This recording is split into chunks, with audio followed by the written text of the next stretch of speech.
JK24 के social media platform में आपका स्वागत है। मैं हूं मुज़म्मिल रजब। जैसे आपको पता ही है, असेंबली चुनाव इस टाइम पे चल रहे हैं और अगर देखा जाए साउथ कश्मीर की बात करें तो साउथ कश्मीर में इस टाइम पे फॉर्म तो सबमिट हो गए हैं और एक्सेप्ट भी हो गए हैं। अगर देखा जाए आम आदमी पार्टी ने पहली बार यहाँ पे कैंडिडेट्स खड़े किए हैं और वो किस हद तक उतरते हैं वो आने वाला वक्त ही बताएगा।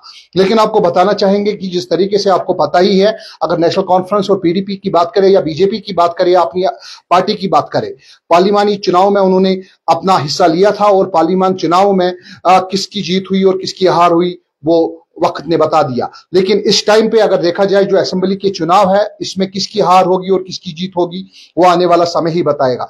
हमारे साथ आम आदमी पार्टी के जो कैंडिडेट है पुलवामा के, फयाज अहमद सोफी साहब, वो हमारे साथ मौजूद है और उनसे पूछेंगे कि क्या मैनिफेस्टो लेके वो मैदान में उतरे हैं और क्या जिस तरह से दिल्ली में सरकार बनी हुई थी या बनी हुई है, क्या उसी तरीके से वो यहाँ पे भी लाना चाहते हैं। फयाज साहब, आपका स्वागत है। फयाज साहब, क्या मैनिफेस्टो लेके आप पुलवामा कॉन्स्टिट्यूएंसी में उतरे हैं और इसकी वो लोगों को जरा बताइए। देखिए, मैं आपको एक बात बताना चाहता हूं। मैं अपनी पुलवामा कॉन्स्टिट्यूएंसी की बात बाद में करूंगा, बिकॉज पुलवामा कॉन्स्टिट्यूएंसी ये एक पुलवामा डिस्ट्रिक्ट का एक मेन हिस्सा है। ठीक है, रही आपने जो बात की कि हम कौन सा मैनिफेस्टो यहाँ पर लाएंगे कश्मीर के अंदर, सबसे पहले हम बात करेंगे हमारे नेशनल मैनिफेस्टो का।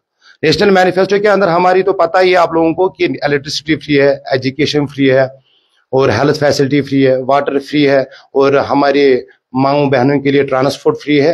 अल्हम्दुलिल्लाह ये नेशनल मैनिफेस्टो है। जब हम इंशाल्लाह यहाँ पर इक़्तिदार में होंगे सबसे पहले ये काम होंगे। और उसके बाद जो मैनिफेस्टो हमारा अभी लिखा हुआ मैनिफेस्टो नहीं है, जो हमको आम इंसान मैनिफेस्टो बता देगा उनको क्या चाहिए वही हम मेंशन करेंगे अपने मैनिफेस्टो में और वही हम देंगे इंशाल्लाह। देखिए, अगर देखा जाए जिस तरीके से अगर नेशनल कॉन्फ्रेंस की बात करें, PDP की बात करें, बीजेपी की बात करें या अपनी पार्टी की बात करें या बाकी पार्टी जितने भी इस टाइम पे मैदान में उतरे हैं, उनसे खास क्या देंगे आप लोगों को? देखो, उनसे खास सबसे पहले मैं लोगों को ये अवेयर करना चाहता हूं कि आपको पढ़ना चाहिए, आपको गूगल के थ्रू जाना चाहिए कि बीजेपी सरकार एक वाहिद सरकार है पूरे देश के अंदर जो तानाशाह सरकार है, जिसने देश के अंदर सेक्टिज्म पैदा किया, जिसने देश के अंदर भाईचारा खत्म कर दिया, जिसने देश के अंदर गुंडों को आगे लाया और पढ़े लिखे नौजवानों को जेल के सलाखों के पीछे डाल दिया। यही बीजेपी है जिसने हिंदुत्व को फरोग दे दिया। और बाकी जितने भी है, आप देखिए पूरे देश के अंदर जितने भी बाकी लोग हैं वो बीजेपी से डरते हैं, बीजेपी का नाम लेने से डरते हैं, क्योंकि ये गुंडे पार्टी है, जिसको चाहे जेल की सलाखों के पीछे डालते हैं और जिसको चाहे अपने मनपसंद तरीके से छुड़वा देते हैं। उन्हें देश के निजाम को तितर-बितर कर दिया, उन्हें देश का जो मॉडल होता है उस मॉडल पे उन्हें धब्बा डाल दिया। अगर हमारे देश के अंदर अभी जितनी भी प्रॉब्लम्स हो गई, अगर हमारा देश गरीब होता जा रहा है, उसके पीछे एक ही बुराई का जड़ है, वो है बीजेपी सरकार। ये तानाशाह सरकार है। और रही बात PDP की और नेशनल कॉन्फ्रेंस की, मैं एक एक करके बात बताना चाहता हूं, क्योंकि हजारों जख्म हमने दे दिए इन पॉलिटिकल पार्टीज ने। अगर हम अपने जिगर के ऊपर देखेंगे तो हजार जख्म, हजार धब्बे लगे हुए होंगे PDP के दिए हुए, नेशनल कॉन्फ्रेंस के दिए हुए। अमी PDP जो कलम दवात तो मतलब क्या गो, यानी कि अमि पढ़ियो, अमि पक्यू ब्रोट। क्या सोचा जा मुफ्ती सईदन, क्या सोचा जा महबूबा मुफ्ती, क्या उन्होंने सोचा कभी कि अगर हमने कलम दवात का निशान दे दिया, यही कलम दवात का निशान दे दे कि हमने लोगों को जज्बाती बनाया और वोट कास्ट किया, मगर काश ये सोचते कलम दवात का मतलब क्या होता। हम अपने बच्चों को एजुकेशन मॉडल ऐसा दे देते, उनके लिए ऐसी स्कूलिंग क्रिएट कर देते, उनके लिए ऐसे डिपार्टमेंट्स हम क्रिएट कर देते, एजुकेशन डिपार्टमेंट्स, उनके लिए हम फ्री एजुकेशन करते, तो शायद हमारे कश्मीर के अंदर ये तो जन्नत का नजारा है ही। पूरे देश का अगर हम मैप देखेंगे तो सहरा कश्मीर के ऊपर ही होता है। और काश अगर पिछले पॉलिटिकल सियासतदानों ने देखा हुआ होता, हमारे कश्मीर के अंदर ये जो पढ़े लिखे नौजवान, ये IPS होने चाहिए, ये KPS होने चाहिए, ये साइंटिस्ट्स होने चाहिए और ये पूरे देश के अंदर काम करने चाहिए। फिर कश्मीर का नाम आगे लेना चाहते हैं, मगर बदकिस्मती ये है इन्होंने बस PDP ने कलम दवा दे दे के लोगों को बेवकूफ बना बना के उनसे वोट ले लेके खुद इख्तियार पे बैठे।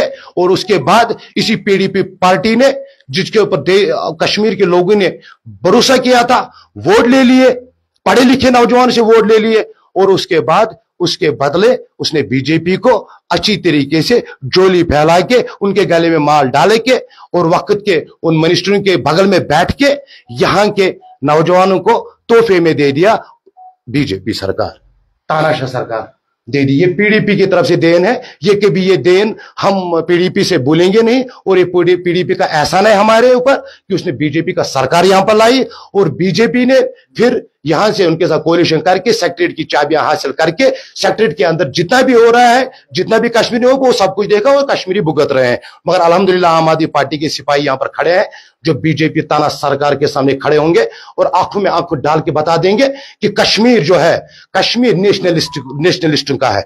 ये देश को आगे बढ़ाना लेना चाहते हैं। यहां पर पढ़े लिखे नौजवान है, ये बीजेपी को बताना चाहते हैं आम आदमी पार्टी के ये जो सिपाही आज पुलवामा कंस्टिट्यूंसी में उठा है, मैं पुलवामा कंस्टिट्यूंसी के लोगों के ये आज बताना चाहता हूं, आज मुझे आप जितवाइए।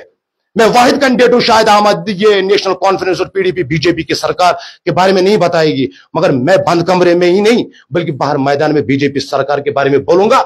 और मैंने बोला है प्रेस कॉलोनी श्रीनगर के अंदर, 1000 बार मुझे डिटेन किया मगर मेरी आवाज दबी नहीं, क्योंकि मेरा नेशनल कन्वीनर अरविंद केजरीवाल इतना ईमानदार और डाई हार्ड जो डेडिकेशन रखता है, वो जेल के सलाखों के पीछे है मगर अपना इख्तियार नहीं छोड़ा। दिल्ली के आवाम ने उसको बोला कि आप जेल के सलाखों के पीछे रहो, आप हमारे ऊपर हुकूमत करो, क्योंकि हम कभी आपको भूलेंगे नहीं और आपको कभी छोड़ेंगे नहीं। और वैसा पुलवामा कंस्टिट्यूंसी के लोग भी नया चेहरा ढूंढते हैं और नए चेहरे को वोट देंगे और नए चेहरे को असेंबली तक पहुंचाए और देखेंगे 5 साल तक मैं उनको आश्वासन देता हूं आपके, वो देखेंगे किस तरीके का डेवलपमेंट वो देखेंगे, वो खुद ब खुद वोट फिर देंगे मुझे और खुद ब खुद देखेंगे कि ये आम आदमी पार्टी के बंदे ने किस तरीके का काम किया है। साहब अगर देखा जाए, आपके साथ लास्ट सवाल है, अगर देखा जाए पूरे जगहों पे आपने कैंडिडेट्स खड़े नहीं किए, लेकिन अगर देखा जाए कितनी जगहों पे आपने कैंडिडेट्स खड़े किए, क्या आप उतनी सीटें ला सकते हैं कि फिर आप असेंबली में बात कर सकते हैं या अपनी सरकार बना सकते हैं?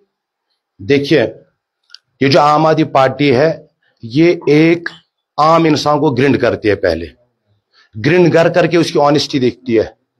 आप देखिए आज तक अगर आप हिस्ट्री उठा के देखेंगे, एक बंदा चाहता है कि मुझे पावर और मनी चाहिए, मगर आम आदमी पार्टी 4 साल 5 साल अपने बंदे को घिसा देती है, अपने बंदे को पिसा देती है, उसके अंदर ऑनेस्टी देखती है, उसके अंदर डेडिकेशन देखती है।